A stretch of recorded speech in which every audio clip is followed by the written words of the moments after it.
and welcome to Let's Talk About It. I am Taylor Nolan, your host, and welcome to today's little bonus episode. I have not yet done a bonus episode in my almost 100 episodes, so this is a very different episode today. So I recently split up with my previous partner, I never know how to say that, and did a breakup episode with my girlfriend Vanessa Grimaldi about 2 episodes ago, and received a lot of feedback from you guys just about processing breakups. And through that conversation, my previous ex, Derek, who many of you remember, who I was engaged to on Bachelor in Paradise, came up, and kind of the lack of closure around that relationship and that breakup. And it spurred a few articles to come out saying that I was getting back together with him and that I was debating it and all these things. And so I was then invited onto Reality Steve's podcast to kind of clear the air and set the record straight about this reconciliation with Derek. And spoiler alert, I'm not debating getting back together with him. That was taken out of context. But in this episode with Reality Steve, we talked not only a little bit more about the breakup and about that relationship with Derek, but we also spent a very decent portion of this episode discussing sexual health, discussing masturbation, discussing threesomes, discussing vibrators, discussing sexual addiction. And I have to admit, I was a little scared and kind of preparing myself to get some backlash for sharing my sexual experiences that were a little bit outside of the box in this episode, and was very surprised to see the number of messages. First, I'll just say Reality Steve's listeners are super supportive, so thank you.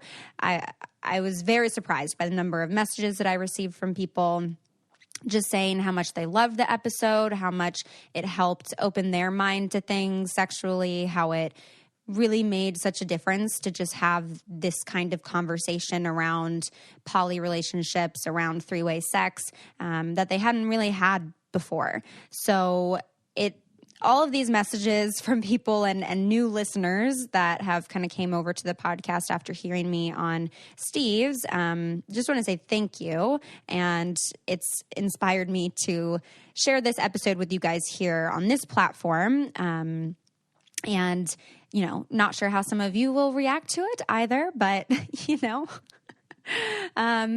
it's interesting because I think it's all things. And I told Steve this as well, that I wouldn't ever do anything in my life or share something or say something to someone that I wouldn't be able to stand by. That, I'm going to live my life in a very authentic way, that if I, spoiler, go on a date with a couple or have a threesome, that those are decisions that I'm making for myself, and that those are decisions I'm not going to allow myself to take on shame from other people or their judgments on that. And so as much as it was like, whoa, I haven't shared this publicly before, it's also kind of just like, yeah, that's my truth. That's part of my story. And I'm really happy for the sexual experiences I've had. And I think after sharing this episode, perhaps can share more in the future. But I don't know. I just felt like it was important and could be a fun bonus episode just to share these stories and these reflections with you guys here on Let's Talk About It. And, I know that the breakup episode meant a lot for a lot of you, and, reading your messages and whatnot were just so moving. And I appreciate you sharing your stories with me and just kind of showing your support for what I'm going through. So super, super appreciate it. All of you, everyone that listens, everyone that's shared the podcast, everyone that's messaged me, everyone that has left a review on iTunes for the podcast. Just want to say thank you, thank you, thank you. And without any further ado, this episode with Reality Steve was a little bit long because we talked about a lot. But I hope you guys enjoy it. I hope you enjoy the conversation, especially around masturbation and around three-way sex. If just, make sure you're listening in a perhaps a private area when you listen, because the beginning portion is just kind of about breakups and whatnot, but then we do get descriptive when it comes to sex. So I'll stop talking now, and I hope you guys enjoy.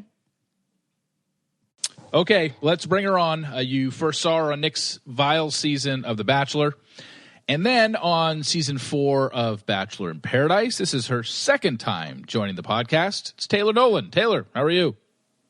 I'm doing well. Thanks for having me on again. I'm excited to chat with you.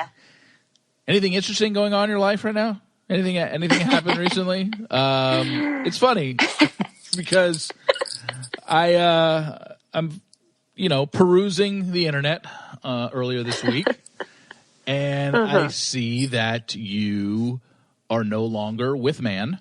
You have broken up with I don't even know the guy's name. I don't think any of us do. He's Canada man. But yes. Obviously you had you were with him for about a year, right? Or close to a year? Yeah, it was a little over a year since we had met, and we just kind of considered like when we met kind of our anniversary. So yeah, it was like the first weekend of September, and we broke up a few weeks ago. So it was a little over a year that we dated, and yeah, it was actually like my first time ever breaking up with someone. Oh, okay. I've never really been the one to initiate any kind of a breakup. I always get really uncomfortable and end up manipulating it so that the other person thinks it's their idea, or they do it before I have to do it, because it just makes me so uncomfortable and I hate doing it. But this was actually the first time I had ever like initiated a real breakup conversation, and it actually has felt like very empowering and very, I don't know. It's very different. It's not like oh, I feel like I have the power because I broke up with him, but it feels like, oh wow, like I feel very like capable of being able to express where I'm at and being able to like stand up for myself and, be able to have like a respectful, honest, but also emotional conversation, So it was very interesting, a very different kind of breakup than I've ever had before. How did you guys meet? Because you were in Seattle and he's obviously in Canada, and I believe he was on the eastern side of Canada, correct? Yeah. So he was in Toronto, and we met at Fireside Conference, which is a conference for entrepreneurs, for investors, startups, anyone doing something kind of different and kind of cool, goes to Fireside, and it's held at a camp. So it's like 3 hours north of Toronto at Camp Walden. And it's literally like a camp that children go to for summer camp. And you stay in bunks, and the whole idea is like you disconnect to reconnect kind of thing. And, everyone is someone, but you don't really know who anyone is. It's not like there's name tags or anything. And it's a very different kind of conference. It was a very, very magical experience for me to go, because I never went to summer camp growing up. My mom was a single mom, and that was like 100% not in our budget. So it was a really interesting experience for me the first year. Vanessa was with me, and we met him the first night. I met him in registration line, and we spent the whole weekend together, and it was just this absolutely magical, experience. And yeah, it was really great. We went back this year again, obviously for like 1 year, and it was very, very different.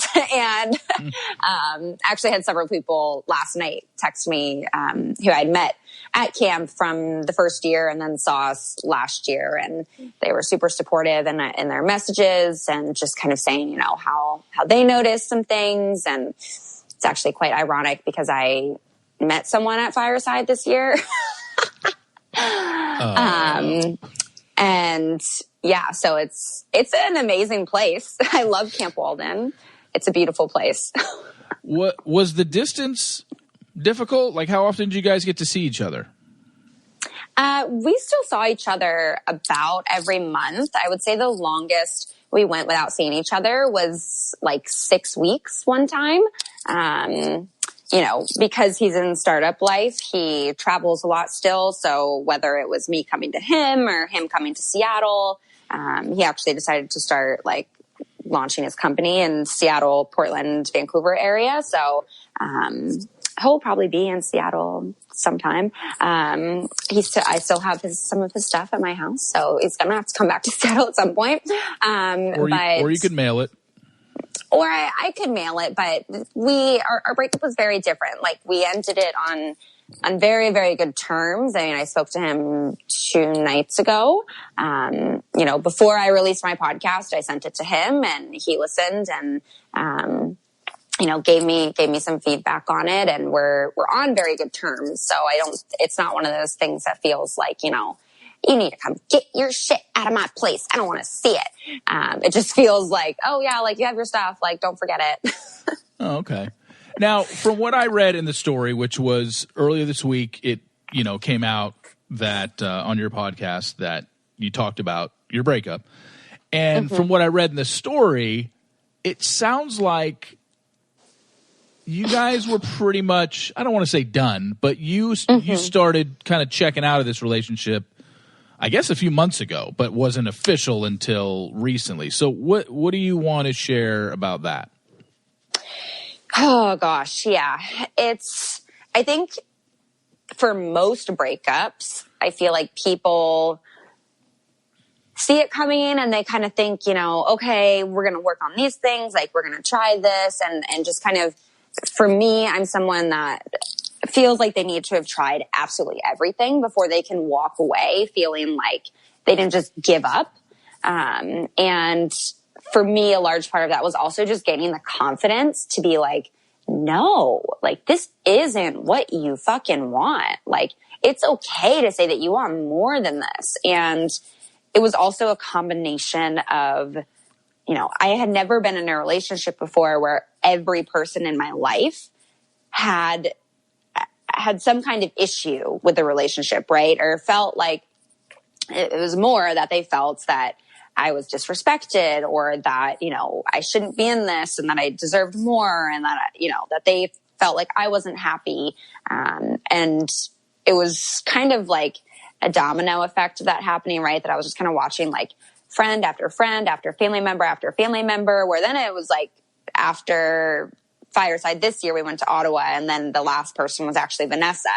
And then once Vanessa had kind of put in her 2 cents, then I was kind of like, yeah, wow. At this point, you don't want to look back and be like, oh yeah, everyone warned me and I stayed in it. And so it was like, I know I'm blind in some ways to some of these things, but at the same time, I have been feeling this for a long time, and I've been trying and I've been trying, but I trust the people in my life. I trust my friends and I trust my family. And I want to, like, really actually take what they're saying into consideration here.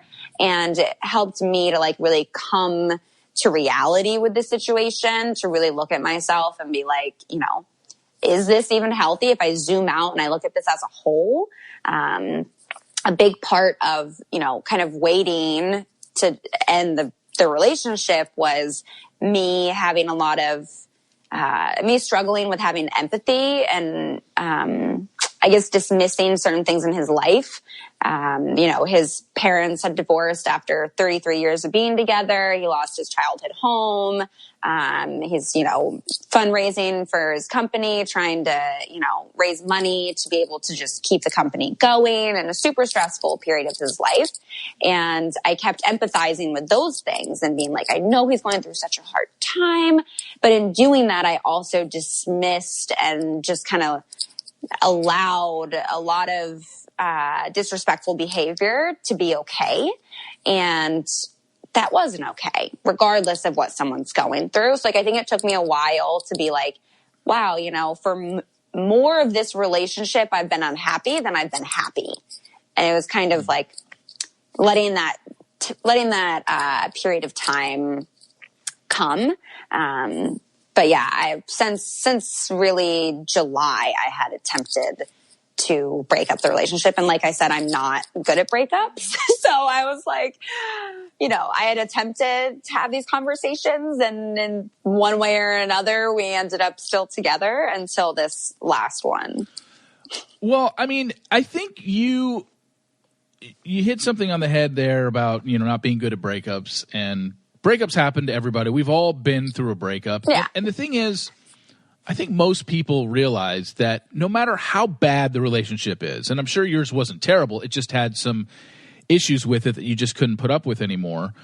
I think anytime anybody breaks up, no matter who it's with, it's just never fun. It's awkward. No. It's like when you tell somebody that you no longer want to be with them, even if you say, hey, you're the greatest, I really think you're a great person, but you're not for me. It's still, you still feel like you're hurting somebody because you are, because that other person is on the other end saying, wow, this person doesn't want me anymore. And it just sucks. There's nothing fun about breakups. Usually breakups don't happen, and then basically you never break up with somebody and they're like, oh, cool. All right, yeah, no, that's good. And then it just ends. Like there's phone calls after that. There's not necessarily phone calls of we need to stay together, but there's phone calls of, okay, so what do we have? Because this is usually someone that you talk to and was part of your every single day routine. And then to have that end suddenly, it's not easy. And I'm sure it wasn't for you. I mean, and you've been now through your last couple relationships. One was a year-long engagement, which we'll get to in a second. And then there's this. I feel for you because it's not fun. And now that you've been the breaker-upper, you realize, God, this sucks. Yeah. And I think one thing that I appreciate about this breakup is the understanding that we both kind of came to. Like, yes, it sucks because you are kind of saying that I don't want you in this way. Yeah. But I think for at least the first time in my relationships, like I'm friends with all of my exes except for 2. And for this breakup, I feel like we moved fairly well into some kind of friendship. Like it's certainly, we're still going to have space there, right? And things are definitely going to be different.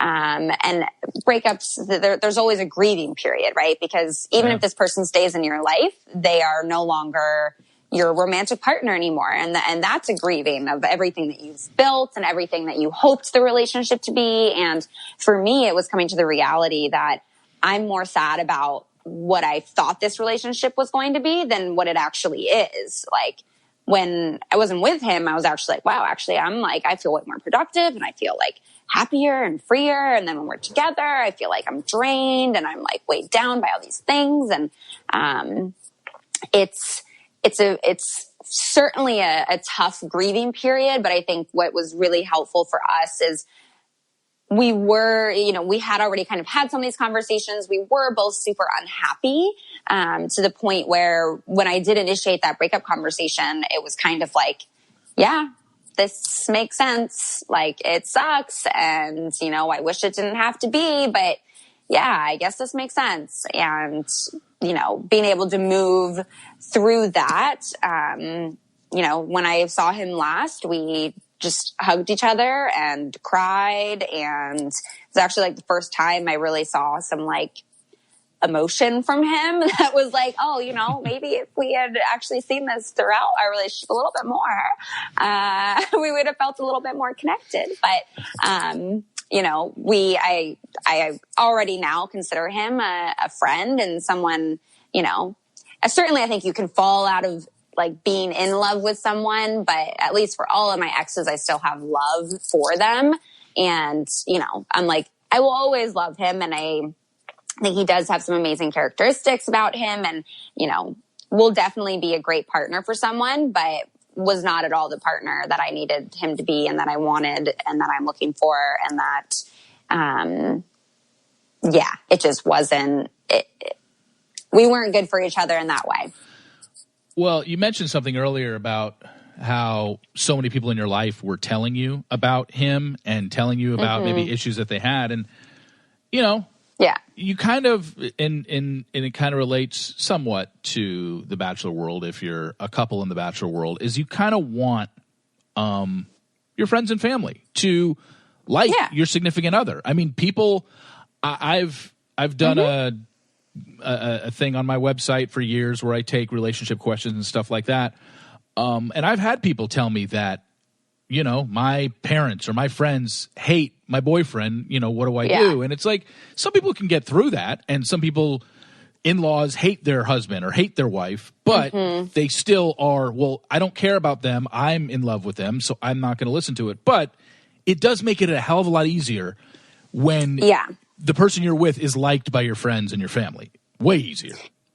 Yeah, totally. And I think it's, it's like, no one in my life thinks he's a terrible person or anything like that. And it wasn't even necessarily like, I don't like his personality. That's fine. Everyone has different personalities, but when your friends and family are pointing out like, hey, you're being manipulated, or like, this is called gaslighting, or when they're like, wow, this actually is like quite disrespectful to you. When those kinds of things are coming up, I think those are some real like red flags of like, I don't like how he's treating you. Like, I don't like how he's treating this relationship. I don't like how he talks about your relationship. Those kinds of things were like pretty significant red flags. And I think, I struggled with that on his end, right? Like, his family and friends struggled to like me even. I think for different reasons, but it was kind of more of that, just like, they didn't really get me. They didn't really understand me. And there were already some kind of like preconceived judgments and notions there. So, that part was definitely difficult. And that was actually something Vanessa and I were going to get into in our episode about, how to date someone when you don't really get along with their family. And I think you can still have a totally healthy relationship and, not have everyone in your life like your partner. But I think when friends and family are pointing out, if you're being disrespected, or they point out, that they're worried about you in the relationship because of something pretty serious that your partner's doing, then I think it's something you should listen to. All right, I want to move on to something else that happened in the story that I read. Yes. So Us Weekly was the story that was the first one to put it out there, at least the one that I saw. And they had a quote-unquote source that said you would entertain the idea of getting back together with Derek. Now, I'm not here to tell you what to do.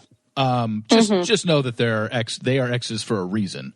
And not to mention, there have been some barbs between both of you since your breakup and your ended engagement. I don't know why necessarily it would be something you'd entertain. However, I also think that maybe something was misreported in the story. So clarify the report about, because the report, while it was about your breakup with Canada Man, it certainly started leaning towards, hey, Taylor's going to get back together with Derek. I'm like, what?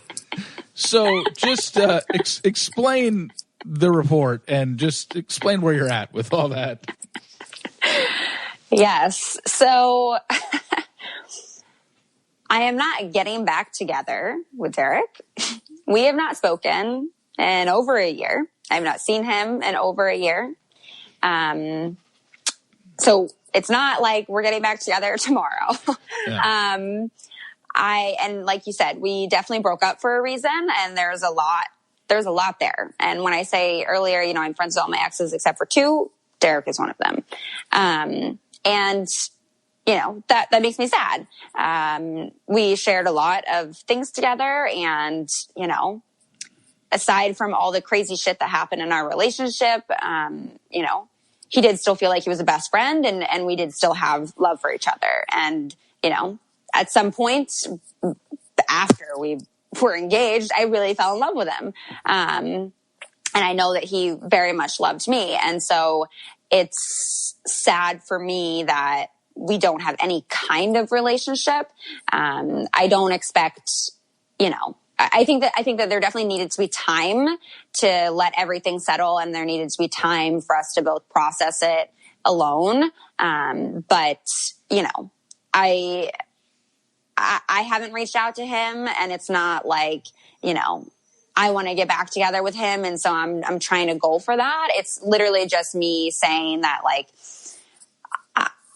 I'm not ruling out any kind of relationship I would have with him. I would love to just be friends, and I would love to just like, see him and hug him and just, have that moment of closure of just like, whoa, we went through so much shit together. And like, I love you as a person, Yeah. I think those moments are always so powerful after you break up with someone and are able to kind of have that piece of connection there. And that hasn't happened for us yet. And I think that'd be great if that happens. It's more for me of just wanting to like release some of that tension that's there, and how that happens, I don't know. He definitely wanted some space. And so I've given that space, and it for sure comes back into my head as I exit this relationship and I'm able to see, how we moved through it is very much how I would enjoy to move through all breakups. But I understand people cope with things differently. And so that's kind of where we're at today. So it's more about a closure thing. Like, you are more looking for some sort of closure because you never really got it. Like you said, you haven't spoken in a year and you never really had that final breakup conversation, and you may want it, but sometimes, you just don't get it. And sometimes you'll never get the closure that you want. Mm-hmm. And that's okay, because if that person doesn't want to give you closure, you can't make them. And then it probably shows more about them than it does to you. Yeah. And we, like you said, you haven't spoken to him. You have no idea, like, if you were to even reach out, what he would even say. Like I said, there were, you guys had a very public relationship, as we know. You got engaged on season 4 of Paradise. You dated for a year. It was long distance. And then when it broke up, there were things said. There were comments made by him. There's very infamous picture of him posting a picture of him standing next to a pig talking about his ex-girlfriend, and saying like, oh, when you think about your ex, and, it's a picture of him with a pig. Like, that was uncalled for, but, totally. And I look at those things like, I realize, there may never be a sense of closure. And I have come to acceptance with that. It still makes me sad. I still have sadness around that. Yeah. Things like the pig picture. Yeah. Disrespectful, petty. I also realize, that picture specifically came out shortly after I had gone public with Canada Man. Yeah. But I see those things as just, he was hurting. He was hurting and felt like he was being funny. And, it doesn't excuse the fact that it's disrespectful. It still is disrespectful. That's why I changed it a bunch of times and then eventually just deleted it. But it's, I don't hold anger towards him because of that. Like, if I really look a layer deeper, anything that he has said post breakup or posted or whatever, I get where that's coming from. It sucks. And that's where I feel like, I wish we could just have that moment where we, I'm sorry for this. I'm sorry for this. And, just like a hug and an understanding. And I feel like that would just help release some of that tension and perhaps some of that hurt or that pain that might still be there. But I don't know. We could be in very, very different places. And, it's a weird, complicated thing for sure. Yeah. And I don't think, getting closure is obviously, I think it's something that I think a lot of people want when they get broken up with or have, especially a public relationship that was an engagement that ended. Yeah. And you guys have not spoken. Like you said, it's tough. I'm sure a lot of the stuff that he said and did was out of hurt and not thinking, and it was just kind of in the moment kind of stuff, spur of the moment. Oh, I'm just going to write this, and not realizing the ramification it could have. But yeah, getting closure would be great. And it's not like you're asking, hey, Derek, can we, entertain the possibility of getting back together or whatever, or at least be, I don't even think you're asking, it's not like you guys have to be BFFs. It's just like, no, hey, let's have a civil conversation, because we've never had one since we broke up, really. Yeah. And for me, it's just like releasing that tension that's there. Like, it's almost just like clearing the air and just, this is the hard part for me, because I felt, I got very, very close to his family. Like, his mom and his sister are absolutely amazing women. And like, every time I talk about them, I get emotional, and like, I am coming off my period, but it also just still always makes me emotional. But it's like, I felt so close with them. Right. And even with him, like, he was my best friend at some points. And that part makes me so sad that like, I don't have that relationship to be able to be like, oh shit, like, remember when this happened? Or like, oh, this thing came up and like reminded me of you. Like, he folds his clothes with this like paper, like cardboard, thing that he made, right? And it's kind of ridiculous. But like, he introduced it to my mom, right? So now my mom ordered this thing on Amazon, like, to help fold her clothes. And she's like, every time I fold my clothes, I think of Derek. And I'm like, great, thanks, Mom. But I'm like, I'd love to be able to just like shoot a text and be like, LOL, like, my mom is using this thing, like small things like that are just like, it's not like me sending that doesn't mean we're back together. Doesn't mean I like want to get back together. It's literally just like something that we shared together, like commenting on Paradise or whatever when he's not on it. Small things to just be able to like have clear, open air and some level of friendship. It's really, I don't think it's that far-fetched, but some people have higher, thicker walls after breakups than others. And yeah, I don't know where that's at. And I haven't taken any steps to, check in to see where those walls are. I think I definitely felt, slightly confused when, after recording the episode and everything coming out and feeling bad that, he would perhaps be overwhelmed with some of this stuff and that maybe I should reach out, but nothing's happened yet. And that's also why I think it is important that I clarify that, like, I'm not debating getting back together with him. We're not getting back together. It's literally just saying that, like, some closure, just being able to clear the air here and have some kind of a friendship, I think would be nice. You briefly mentioned in your answer there about Paradise. You watched Paradise this summer, I'm assuming, right? I watched the first 2 episodes. Okay, so you weren't fully immersed in everything that was Paradise, because Derek had obviously a major storyline going on down there, and I was going to ask you what you thought of that whole shebang that he went through. Yeah, I mean, I know everything that happened, and I've watched clips of things. My thoughts on it are really... Like, I don't know how interesting they are. When you saw that Derek, when you saw Derek down in Paradise and the clips that you saw and maybe the episodes that you saw, because he was original cast, right? Mm-hmm. Yeah. Is that a Derek that you knew, or did you feel like, wow, this he's changed, or, oh yeah, no, that's the Derek that I know? Like, what was your take watching that in terms of how you know Derek and your relationship with him versus what you saw on TV? Well, it seemed more like the Derek I knew.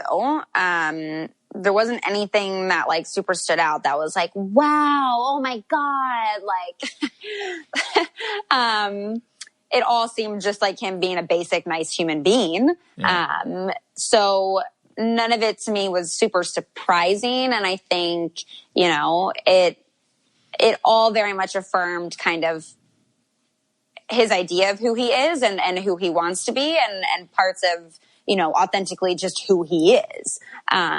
So, in a way for me, that was, I don't know, in a way also kind of sad to watch. I get why he would go back on, dating post show is a bit difficult.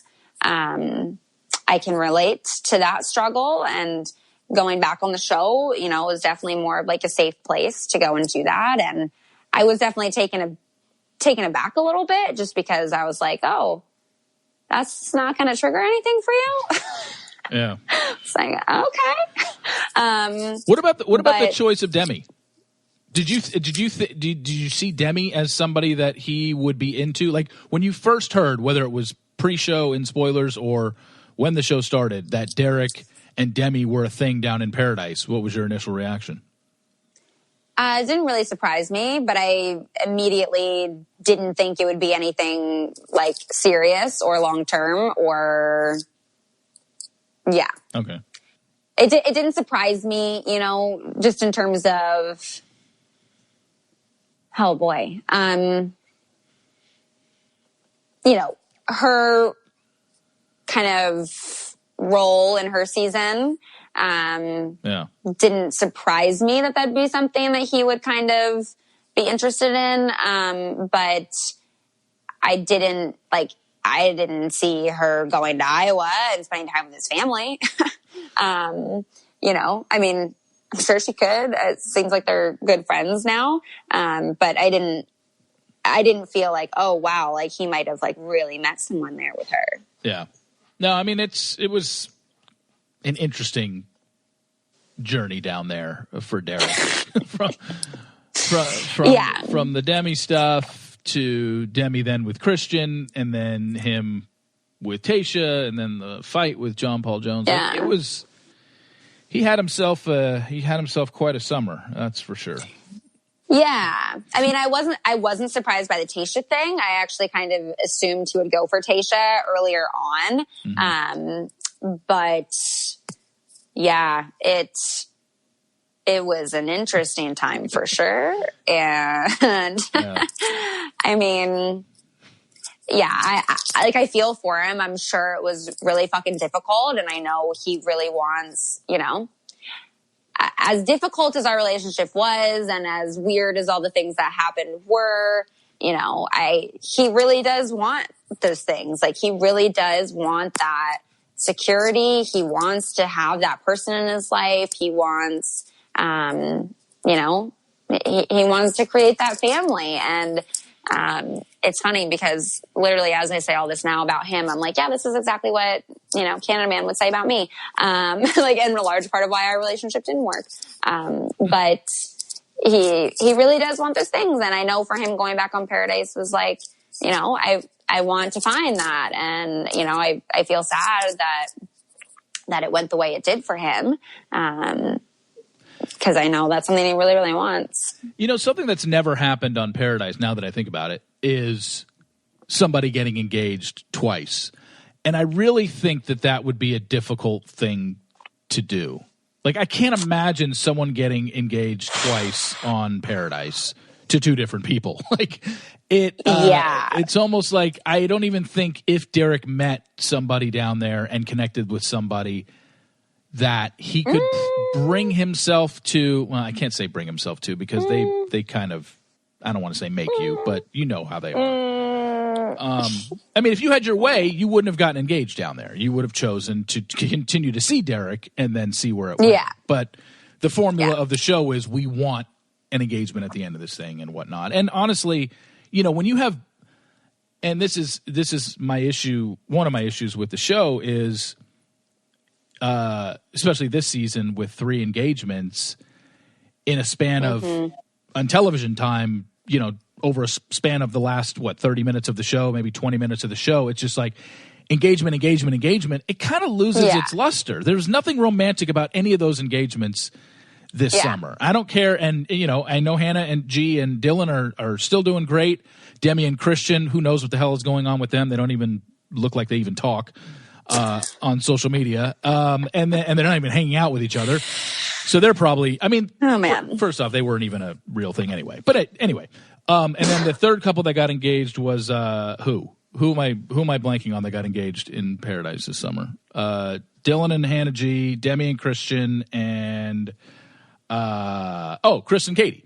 And they seem to be working through things. They've obviously been very vocal about the issues that they've had, but at least they're still together. But when you see 3 consecutive over a span of 20 minutes, there's nothing romantic about it. And I know that's what they're going for, like the wow moment at the end of the season, where on The Bachelor it makes more sense because there's only one, and you've spent 11 weeks building up to that one engagement to where it can be romantic. But when 3 people get engaged on the same platform on a beach in Mexico, like back to back to back, it's almost like, okay, I can go to Vegas and watch this at the little chapel of hope or whatever, where there's a wedding every 15 minutes. It's just like, come on, it's too much. Anyway, Yeah. I want to switch gears, and I want to talk to you about other things going on in your life. In particular, sex. Well, not like sex is happening. Oh, yeah. But I want to talk about some things that I learned about you recently. Number one, you did an ad recently on your Instagram. And we know that Bachelor people and Bachelor Nation people come off this show and have opportunities to shill for products on Instagram and can make money that way. And it's usually like, the standard, the teeth whitenings, the HelloFreshes, food service stuff, makeup stuff, whatever the case may be. However, I think you were the first one. I mean, maybe there's been other ones, but you were the only one that I've noticed that are pitching a sex toy. So explain how that all came about, what it is, and if it's worth it. Yeah. So right off the bat, 100% worth it. For me, I never really grew up like receiving any, personal messages about like masturbation being a shameful, negative thing, but I didn't like feel comfortable doing it. And it wasn't until this, kind of last year and a half, probably 2 years. It was shortly, with Derek a little bit, but it was really kind of like once I was single after Derek that I was like, I am a single woman. I am living in an apartment by myself for the first time in an apartment that's just mine. I was like, your girl is about to get herself a little friend. And so I did all this research and I was like trying to figure stuff out. And I was like, oh my God, like how do you even masturbate? Like how the fuck do you even use a fucking dildo? I was like, I don't know how to do this shit.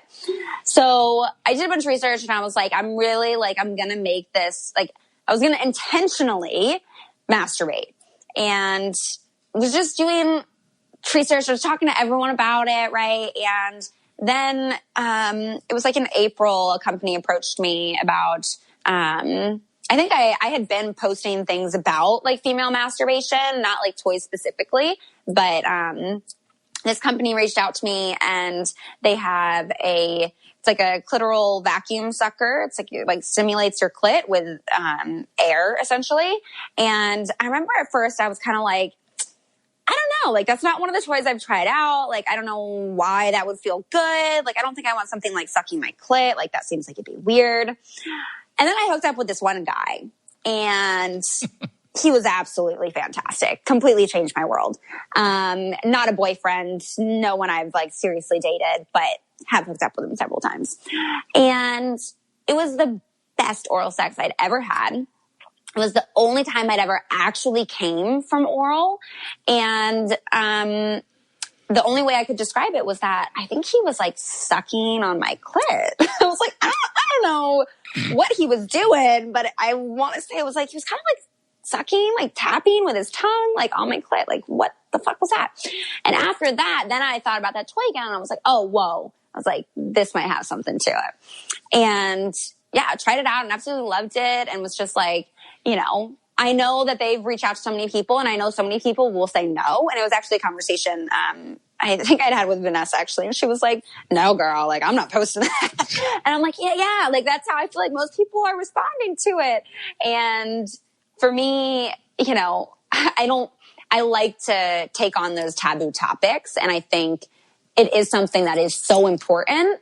And it's all women followers anyway. And I hope they're all fucking masturbating. And I hope that they're all like learning how to touch themselves and how to pleasure themselves. So for me, it was just kind of like, absolutely. Like, absolutely. I enjoyed this. I'm going to share this. And like people should share this more. Mm-hmm. Yeah. I mean, I can't say I'd ever heard of that. I mean, the ones that I think most guys are familiar with are, the magic bullets and stuff like that. Yeah. I've seen those. Those are pretty standard. And those work if you know how to use it correctly. But This was something that I had never even heard of as a toy. And you were like, yeah, this shit works. I mean, this is a vacuum. The like popular version of this is like what people call the Womanizer. But it's there, like several different companies have the same kind of version, right? It's literally just like a little hole kind of at the top of it, and it vibrates, and you put it on your clit, and it does this like air sucking thing. I don't know. I really don't know how it works, but it works great. And it's something like you can use for solo sex. You can use it in partnered sex. Like if you really enjoy like being stuffed and you just want like penetration, that's really hard to do solo. Like it really is fucking difficult. And unless you have something that you're like suction cupping on like a chair or something and, you know, are like manually doing it that way. If you're just like hand holding something and trying to like do penetration with yourself as a woman, it's difficult. And so like the clit play, it's something you can really easily do actually. And, a toy like that works great. In partnered sex or in solo sex. And it's been interesting to see the conversation that comes up around it, you know, in terms of like how people introduce with their partner, if their partner's comfortable with it, you know, how they use it with themselves. Like the first time I had posted this, I received several messages from women that literally had me in fucking tears. Okay. Sharing about like how this impacted their relationship, about how like they had never been able to orgasm before and how they were crying. And I was just like, whoa. I was like, yeah, this shit really matters. Like way more than fucking getting white teeth. Who gives a shit about that? Like you're human. Your teeth are going to yellow over time. What's the big deal? So for me, I was like, yeah, I want my followers to be orgasming more than I want them to have white teeth. Oh, that's smart. I mean, it's a good partnership, and you can check it out on your Instagram if anybody is interested in that. The other thing I found out about you was as we know, you went to college, I believe, Johns Hopkins University, right? Mm-hmm. Yeah, I got my master's there. Master's there, and we know that you were a therapist, or you're studying to be. And then we know on your season with Nick, the whole thing that came up with, you know, emotional intelligence with Corinne. But you have now are going back to school now for more hours to become a sex therapist. Yeah. So right now, since May, I've been practicing again. So I have my private practice in Seattle, and I see clients, and I'm working towards hours for full licensure. So I'm an associate. In some states, it's considered a graduate. But working under supervision, you know, I meet with my supervisor to discuss my cases and whatnot. But yeah, I'm going through some training right now. I'm going through two different trainings. So one is the Gottmans. So they are like world-renowned couples researchers. I've promoted some of their stuff on my page as well. They recently had a book called 8 Dates that was really, really, really helpful for people, whether you're just in a new relationship or are in a long-term relationship. The 8 Dates help kind of facilitate meaningful conversation and getting connected to your partner. And they also have these trainings for professionals to be a Gottman certified therapist, which means that you can do couple work using their methods that, you know, are all evidence-based with research done over the last 40 years. And they're actually based in Seattle. So love that. So I've been going through their training because I really love doing couples work as well. And I'm poly-friendly, kink-friendly, all those things. But then also working towards being a certified sex therapist with the Sexual Health Alliance, and going through some of their trainings, which are actually not specific to professionals. So like people who just want to be sex educators or people who are just interested in learning more about sex can come to their trainings as well. It does count for continuing education credits for professionals, and you can be a certified sex therapist through their program. It also sets you up for an ASECT certification, which is ASECT is like I don't even know actually what it stands for, but it's like to be. They're like the accreditation for sex therapists. But it's a whole other super long process with supervision hours and like it's basically a whole other like degree literally for that. So I'm not sure if I'll go that far yet, but right now I'm just starting off getting the trainings to where I'll be a certified sex therapist through Sexual Health Alliance. But it's a topic a lot of counselors actually don't cover, and that is so important to cover. So it's always been something I've been really open and honest in terms of working with my clients on, and was kind of a long-term goal going into being a therapist was like, yeah, I'd love to be a sex therapist one day. So now I'm working on it. Well, that's cool. Because I mean, you're only what? How old are you? 25? 26. 26. Okay. Yeah. I mean, I don't know. I mean, my goal was I'd be fully licensed at 25, but then I went on the show and took a break for 3 years. So like in my eyes, I'm like, damn, I'm behind. I'm like, I got to hurry up and get my hours.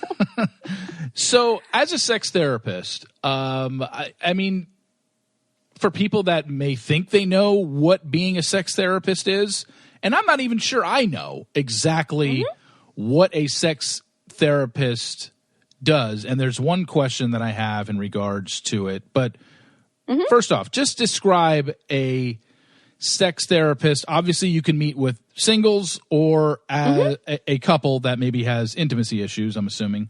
But what is your main goal as a sex therapist? I'm going to say, based on just some of the work I've done already and through some of my trainings, that one of my biggest goals with being a sex therapist is to really just normalize things around sex, because there really honestly isn't any normal around sex, and I want that to be normal. Like I want a lot of sex therapy and people coming to meet with a sex therapist is often some psychoeducation. And my goal is I literally just want people to like feel free to explore their sexuality, to talk about their, perhaps some of the issues that they're having around sex. And to just have a safe space to really learn more about that and to experience that, whether, they are, which is a lot more people these days, perhaps are interested in having a consensual non-monogamous relationship. Perhaps they're in a polyamorous type of relationship and don't have a lot of resources and don't have friends they can turn to, and instead, can turn to the confidential, safe environment of the therapist's office. Perhaps it's a couple struggling with pleasure, with orgasm, with, premature ejaculation, like all these things that actually are kind of quite normal that people struggle with, but that they, either hide away because of shame or, just kind of avoid altogether. I think the goal overall is just like, it's okay to talk about these things. Is very similar, I would say, to just regular therapy, except a lot more psychoeducation, especially for people who, perhaps they're a virgin and they're coming in. In that instance, there's a lot of psychoeducation, and there's a lot of, it's a lot of boundary work, especially for people who, are exploring different kinds of relationships in terms of openness, and even those, premarital and whatnot. It's a lot of discussion around boundaries, which I think many of us struggle with, whether we're in sex therapy or not. But that's also a big part. Well, one thing that I want to ask you about, and this is, I'm not asking for myself, but it has become something of, it's become more public in stories that you read about celebrities, and that is, and I say this because of Jana Kramer and her husband, and that's sex addiction. And I know nothing about Jana Kramer and her husband's story outside of what they constantly tell us in news articles and on their podcast that I see quotes from and stuff like that. But For people who have a sex addiction, can you define what that is? Because I've always looked at it as somebody that sleeps around and can't help sleeping with multiple people, but that's not necessarily it, I'm learning. Yeah, it's... I think a lot of people just throw around sex addiction sometimes, and perhaps it's really like someone's being hypersexual. It's, when something crosses the line into being an addiction, it's creating like dysfunction in daily life. It is something that is pretty intense and consistent across the board in terms of creating dysfunction. I feel like I have to be so specific here. I don't think that if someone is having a lot of sex that automatically means that they have a sex addiction. So Blake never had a sex addiction this summer, huh? I do not believe that Blake has a sexual addiction. Not here to diagnose anyone, not explore my clients, but I think there's a lot of. I think people are quick to jump to that like addiction piece when people are just exploring their sexuality. Perhaps they're hypersexual. Perhaps they're being a little bit more high risk in their sexual behavior. Like what Blake did is certainly considered like risky in some ways. Yeah. But it's also like, it makes a lot of sense. You're excited, you're getting this attention, you're single, you have the ability to be able to explore whatever you want to explore. And unfortunately, men oftentimes have much more of that freedom than women do. Hence why you also see that more men are considered to have, or are diagnosed with sexual addiction. So I think oftentimes it's wrongfully put out there on people. But I think it's important to remember that when something does become an addiction, it's creating literal dysfunction within your life on a regular basis. Just enjoying having a lot of sex doesn't put you necessarily in that category. As an addict, yeah.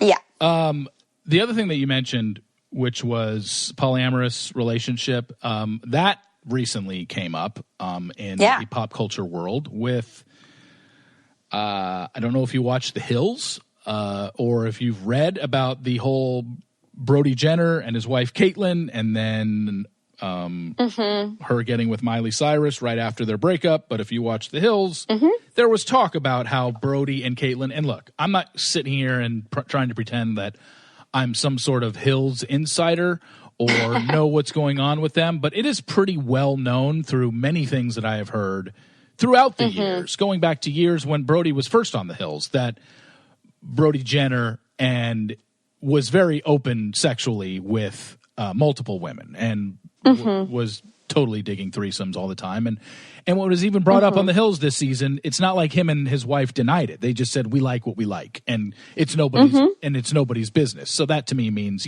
they were inviting other people into their marriage, and shortly thereafter, they have now gotten divorced. Which is not a symptom of the fact that they had a layer of openness. That's what I was going to ask you. Yes. I guess it just comes down to a case-by-case basis. Some people, it would affect their marriage, and some people it wouldn't, and maybe they got divorced for other reasons. But on a case like that, or any case where you are a married couple or a couple in general, maybe they're not married yet, maybe you're engaged or dating for years, and you incorporate somebody else into your relationship. For me as an outsider who has never done that, You've never had a threesome? No, never. I had one opportunity, and it was years ago, and I passed it up.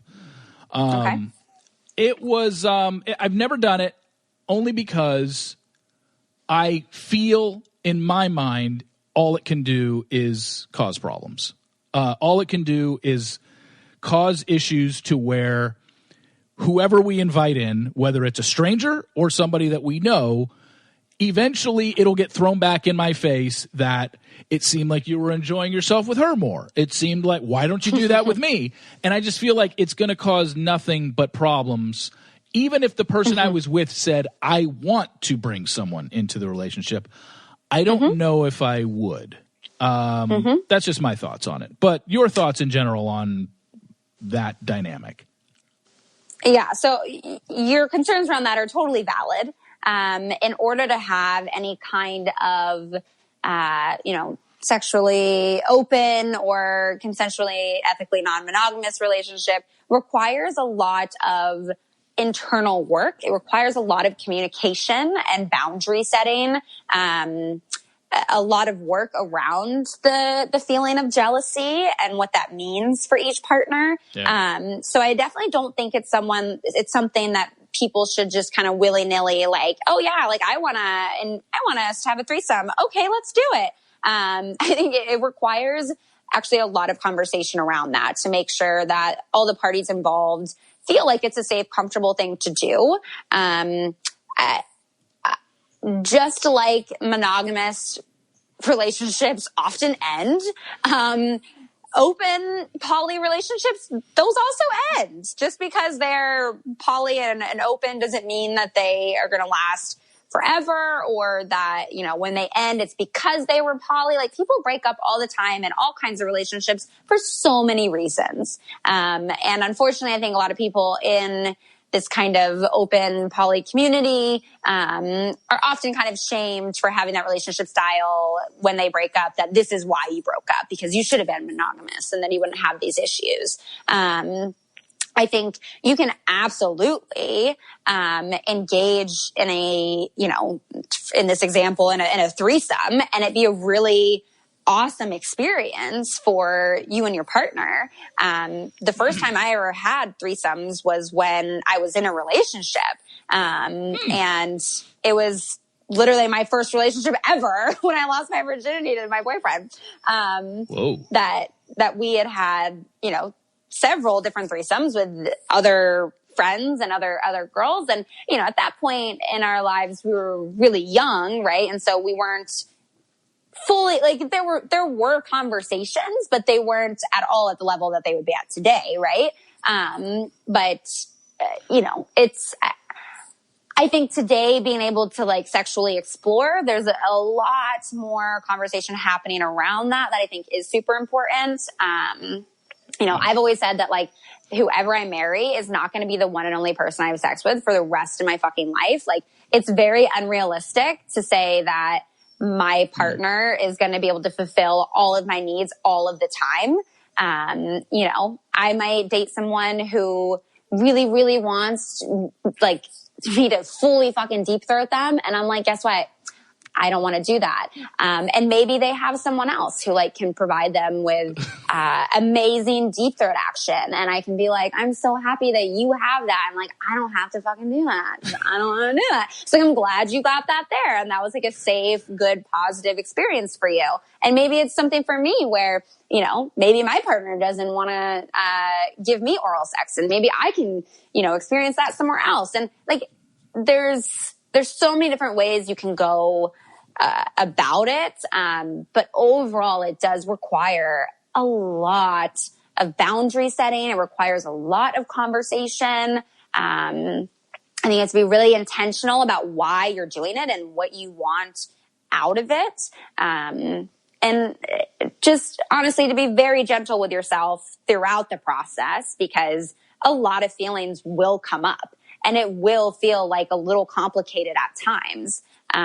It takes a lot of courage to try to have a non-monogamous relationship or any kind of open, sexual experience. Takes a lot of courage to put yourself out there like that. So it's definitely not for everyone, but I am happy to see that there is more conversation around it, because people that are interested in it or that are living those lifestyles, don't necessarily have to feel this sense of shame the more that it's talked about, and don't necessarily feel like they have to kind of like hide it and keep, live their lives in this small little corner anymore. So.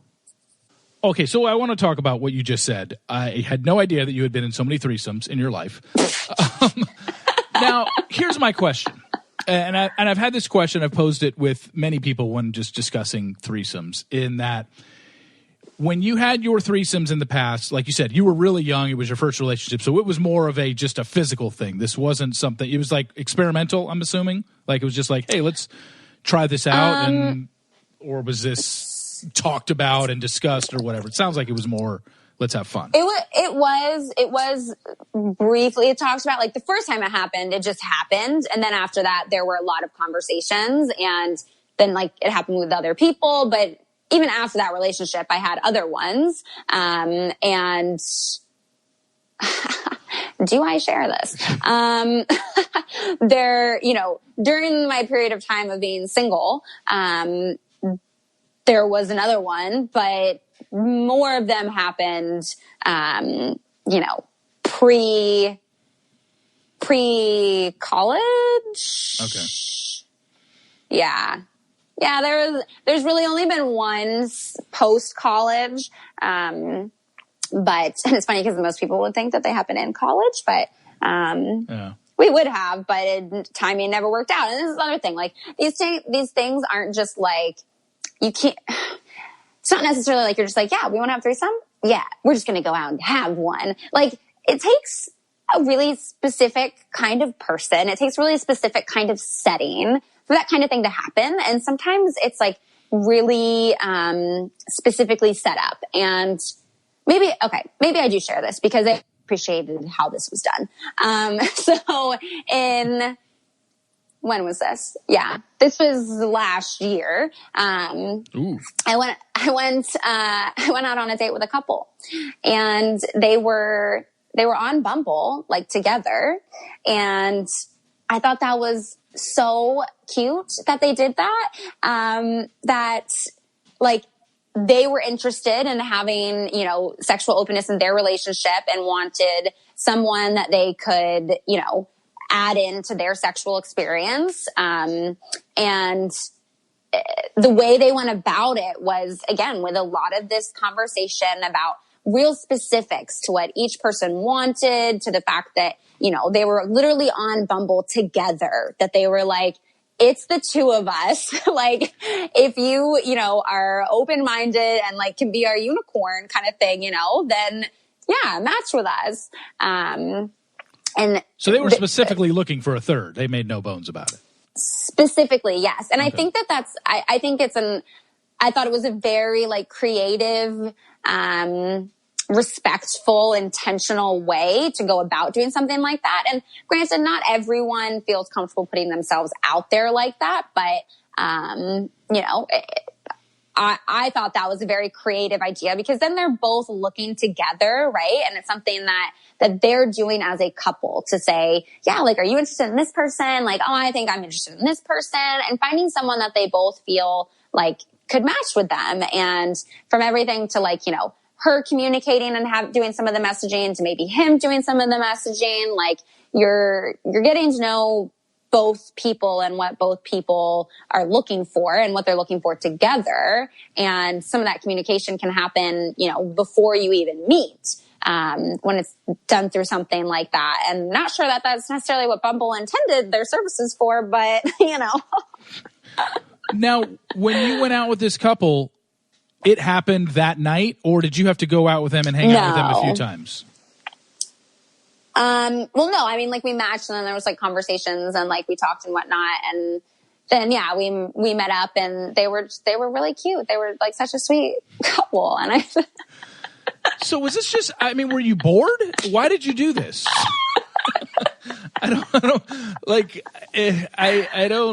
What made you do this? Was it just you were at a time where you were just like, I'm single, I just want to do something different? Or did this couple really appeal to you that much, or what was your deal? I mean, I think it's for me at that time, it was like I was experimenting with different sexual experiences. And I also felt like, in a way, I hadn't had a threesome in a really long time. And so it was also kind of just like, yeah, why not? Like, they seem really great. And like, you know, why not at least meet them and see kind of how you feel and whatnot. And, you know, it's different than like going and just like hooking up with a guy and, you know, it's...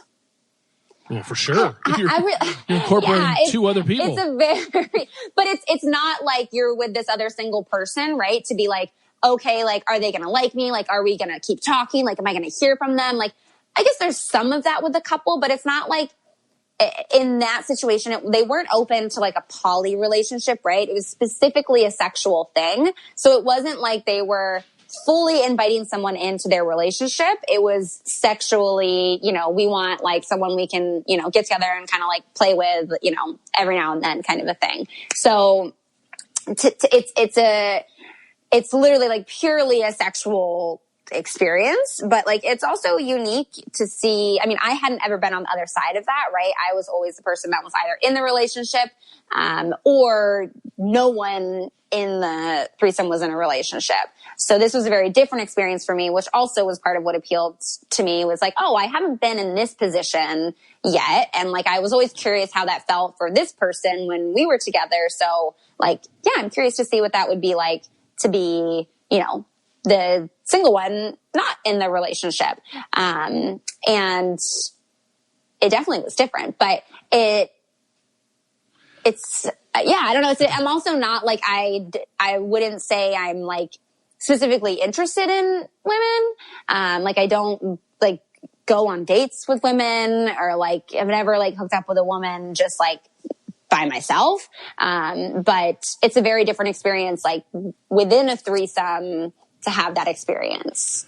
Am I making sense? Yeah, no, you are. How many times did you do this with this couple? Was it just the one time? Or was it we've only got together a few times. You know, sometimes I'm in town, sometimes I'm not. And sometimes they're in town, sometimes they're not. So it's like, it hasn't been a regular thing.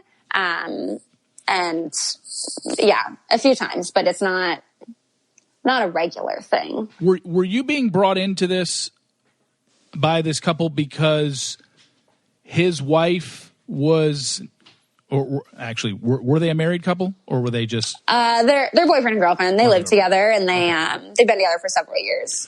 Okay, so were they asking for a third because the female in that relationship wasn't opening up enough, wasn't providing enough, or they just wanted to add some kink? No, so she's bi, and he has a high appetite. And yeah, and they just both enjoy being able to like, you know, spice it up a little bit, make it a little bit different. You know, it was something like, this was the part that I found so endearing and so cute about it too. It was that like, it was like so exciting for them, right? Like they were so excited to be like, oh, like, you know, we get to have this experience, and like, you know, we're going to be able to like play with her, and like, she's going to be able to like, you know, kind of in a way like assist in our sexual activities. That it was, you know, something they would like, you know, help each other like pick out what they were going to wear and like get excited together. Like, I just thought that was so cute. Like knowing that you're bringing this like excitement, you know, to their relationship, and like thinking about when I was on the other end, that it was this very like exciting, cool, different experience to have with your partner that, you know, you could talk about afterwards, and that does provide something different to your sex life. Because like when people think of, you know, watching porn, right? They think that like, oh, you're going to keep watching porn, and then you're just going to keep getting like into more and more intense things, and that like you're going to become numb to like just regular sex. And it's not that people need more intense, more quantity of things. It's that people are attracted to things that are novel, to things that are different. And so for a couple to then invite someone into their sexual experience is something different. It's a new person, right? To explore. Their body's going to be different. They're going to kiss differently. They're going to touch differently. It's a whole new experience. It doesn't have to be someone that's like kinkier and sexier every time, but just the fact that it's someone different provides this sense of novelty that's really exciting. Okay, this is the last thing on threesomes I'm going to ask you. Okay. Because threesome talk has lasted a hell of a lot longer than I thought it would. Because I had no idea. When in your experiences with threesomes, are you more comfortable with incorporating someone you don't know into it or incorporating someone you do know? Like if you were in a relationship, whether it was a husband or a boyfriend or a fiance, would you be more comfortable kind of what that couple did, hitting up a stranger on an internet site or at a bar, or would you rather have a talk of, hey, we know we're very close to so-and-so, I think she might be interested, and incorporating a third woman or a third person, seemingly a woman, I'm assuming a guy would want two girls with him, that you would be more comfortable with someone you know or a stranger? Well, so to your point, it's also assuming that this male is heterosexual. Yes. But for me personally, it very much just depends on the person. It could be someone I don't know, and it could just work out really well. It could be someone that I know. But again, those conversations would need to be had even more explicitly. For this couple specifically that I was with, like other people in their life don't know that they're open in this way. So they wouldn't want it to be someone that they know. We found out we had some mutual friends in common, and it was like, yeah, we were going to have discretion. Like discretion was very important. And even on my end, I was like, yeah, like discretion is very important. But now I'm talking about the fact that I've done this. So I guess I'm okay with it now, but it's, I think it very much just depends on the situation. You might feel more comfortable at the fact that you know someone and maybe you feel like you can trust them, and you feel like, you already have, the same for any kind of sexual experience you would have. Like perhaps you feel more comfortable because you've already had some interactions with this person. So it feels maybe less vulnerable to share yourself in that way, or perhaps it feels better to do it with someone that you don't know and that you think you're never going to see again. Like it's very much, I think, depending upon the person, the vibe you get, the conversation that you have. There are so many different ways that couples can go about it. And I know I'm saying that there's a lot of conversation involved, and sometimes there is, sometimes there isn't. But it can be a very exciting, like pleasurable experience, but I would definitely say ease your way into it and have lots of conversations with your partner first. I think I may have just jumped to a conclusion when you talked about having threesomes in your past. I didn't even ask if we were talking threesomes with you and two guys or you and a guy and another woman. Yeah, so all of mine have been me, a woman, and another man. Okay. I thought at one point, I was maybe going to have one with two guys. This was like I wasn't single, but I'm not saying who I was dating. But yeah, I've never had that experience. And I think there was a lot of shame around that dynamic. And so it was like, I definitely just challenge myself to be like, would I look at this as like some really dirty, like, wow, I'm such a fucking slut if I have this experience. And the more I thought about it and the more that like I talked about it, it was actually kind of like, no, I don't think that would mean those things. Like, I think that could be, again, very much depending on who the people are and what kind of vibe is there. That it could be like actually a really great fucking pleasurable time. Like you could just be, fully pleasured in all the ways. Yeah, I was going to say, yeah. I was just like, wait a second. Actually, why haven't I considered this dynamic? Well, it's because, it's something that has been, you talk about it, and I've had this discussion with people, not about doing it, but just, hey, if you were to ever have one, and I've asked female friends this, if you were to ever have one, would you rather it be with two guys, or would you rather it be with a guy and another girl? And pretty much almost all of them have always said, I don't think I could do two guys. That's too much stimulation. Yeah. It would be overstimulation for me. And I think that's because women picture that like these two guys are just going to be like pounding the fuck out of them, right? And just like fucking going at it. And it's like, what I envision now is like these two dudes just like worshiping my body, right? And just like pleasuring me in like every way that I want, as opposed to just like using me for my holes, right? Like it's a very different vibe when you think about those two different kinds of things, like worshiping and just like, you know, using me. Yeah. And I think oftentimes what you see even in mainstream porn, when there are threesomes with two men and a woman, is more of that vibe, right? Where like, it's not really about her pleasure. It's about these two guys getting their pleasure. And again, however your threesome is very much dependent upon what you want it to be and communicating that. And so in my head, and when that potential time had arose, it was very much in my head. I was like, yeah, like it actually would be this very beautiful, like worshiping, like, can they please me how I want? Like, you know, their goal in this is going to be to like please me. And that really flipped the switch for me on what that dynamic could look like. That I was like, there's no shame in that. I was like, Well, there's 20 minutes of threesome talk for you. Is there anything else on the sex table that you want to discuss? I'm open to hearing more of your stories here. Is there I any? mean, that's yeah. I mean, obviously there's a lot of other things, but threesomes actually, it's like it's like in the top 3 of what people fantasize about is group sex.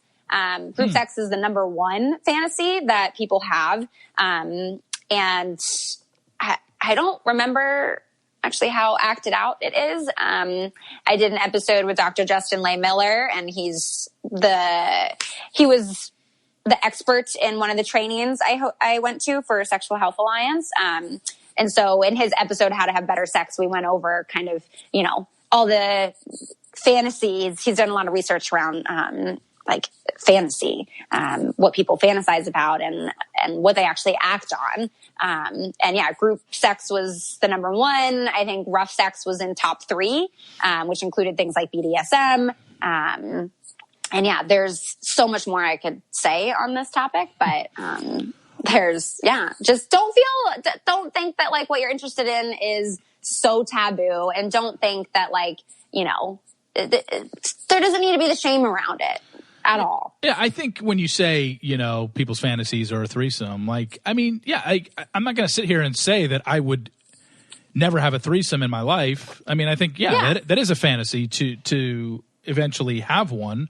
However, for me, it would just be more of, hey, I'd rather just like basically hook up with 2 girls as opposed to be in a relationship and invite somebody in. That's just me. That's just not something I would probably want to do in my relationship. But would I, if I was out one night and hanging out and, you know, 2 women at a bar that were into it, of course. Like, why wouldn't I? Like, it's just never happened. I've never had that opportunity. I haven't had 2 women come up to me and say, "Hey, let's do this." But no, but would I be against it? No, absolutely not. I don't think any guy would. Yeah. Like, why would you? I mean, like, this is the thing. I think there are so many things that, like, we probably have talked about here that people have fantasized about before and either have felt too much shame to express it or to experience it, or think that, you know, it would mean that they're a slut or that they're gross, or, you know, perhaps maybe they have a sex addiction if they want to have a threesome, right? Yeah. Which is not true. So yeah, it's, again, this is a large part of my interest in being a sex therapist as well, is just because so many of these things we think are so taboo and are so, you know, out there, and really they're not. They're really not. And yeah, I just think the more you talk about it, the less shame is associated with it. And, you know, I don't know if you've ever had another bachelor person on your podcast talking about threesomes before, but no. I hope someone else does. I hope someone else does too. And it's not you know, it's not something to be ashamed of whatsoever. And it can be really enjoyable. Yeah, I'm sure it could be. I don't see, it's just, to get it to happen is just because so many people think of it as, oh my God, I'm going to be looked at a certain way. They just don't participate in it. But totally, are there people out there that would do it? Absolutely. I'm sure there's enough kink in Bachelor. I will put it this way. I know there's been threesomes in Bachelor Nation. For sure. Oh, Sure. Oh, I have not had one. Yeah. I have not had one in Bachelor Nation. Let me be clear about that. I could even name the people that I know that have been in a threesome in Bachelor Nation, but I'm not going to. Yes, let's not. We've chatted about that off the recording, but yeah, it's, and you know, even those people, it's like, yeah, like after the show, it can be difficult to hook up with people. Like, there have definitely been people that I have gone on dates with, and I'm like, wow, you're only on a date with me right now because I was on the fucking show, and now you feel like you get to say that. And like, I don't want to give more of myself to you in that way when you don't fucking even appreciate who I am as a person and are just looking at this on the surface level and what's making me shiny. Yeah. So like, yeah, it does make sense that like the people in this Bachelor family in the bubble, you know, that feels safer in some ways for some people to be intimate in that way. And, you know, I mean, in other ways, it'll come back to fucking bite you in the ass. Yeah. No, I really appreciate you coming on and being so open about this. Like I said, in this 153 podcasts I've now done, this is easily the first openly sexual conversation I've had with anybody. So yeah, congratulations. Well, and, I mean, you broke my podcast cherry with sex talk. Love it. I mean, and when you think about it, I'm sure there have been many, you know, a lot of what you talk about is relationships, right? And so how do we not include this conversation around sex when we are talking about relationships? Like, sex plays a huge part in our relationships. So it's important that we talk about it. Oh, for sure. And we certainly spent a good amount, I think the last hour of this podcast was talking about sex and sex addiction and vacuum sucking clits and whatever. Vacuum sucking toys. Wait, clit sucking. Clit sucking toys. Got it. Yes. Yeah. Okay. So, but Taylor, I really appreciate you coming on again. This was a lot of fun. Sorry about your recent breakup, but it sounds like it was for the better. And It's been a positive experience post relationship. It hasn't been one of these, oh my God, it's been a nightmare. I mean, it's been good for you and Canada Man. Yeah. It's more like it's a rough time, but congratulations. Yeah. And if, and I'm sure if there's any sort of meetup or closure with Derek, I'm sure we'll read about it on some entertainment site. Oh, God. For sure. I'm sure it'll get out. But anyway, thanks again for coming on. Yeah. I really appreciate it. And we will be in touch. Yes, definitely. Thank you for having me. All right. That does it for this bonus episode. Thank you so much for making it all the way through this episode. It was definitely a longer one, but I hope that it kept your ears open and kept your heart open and your mind, and hopefully you were able to learn some things. I really appreciated the fact that people appreciated my vulnerability in this episode, and so I hope that you're also taking that away from this as well. And hopefully this encourages you to also be maybe vulnerable with someone in your life about the things that you want and, you know, the ways you want to experience sexual pleasure. So there will definitely be more episodes somewhat like this in terms of content moving forward with the podcast. I just find it's topics I absolutely love discussing, and topics that I've just received a lot of feedback from people on wanting me to discuss more of. So that's always kind of been my goal with the podcast, is the things that you guys need and want to hear. I want to make sure that we talk about those things, that the things that we don't usually see talked about, or the things that we maybe think we're alone in, that we're provided with a little bit of that validation and space for exploration in a non-judgment space. And so I really hope that this podcast has served that for you, and I hope that I can continue to do that in the future with more episodes. So Thank you so much again. If you have a minute after listening to this episode, it would mean so much to see a review from you on iTunes, even if you just leave a star rating and don't have time to write a sentence or two. My goal is to get to 1,000 reviews. I would love to be at 1,000 reviews. We're almost at 100 episodes, so that would mean a ton. And yeah, I hope you guys have a wonderful, wonderful rest of your week. And in just a few days, we'll be back with another episode. So that does it for today, and I'll talk to you guys next time.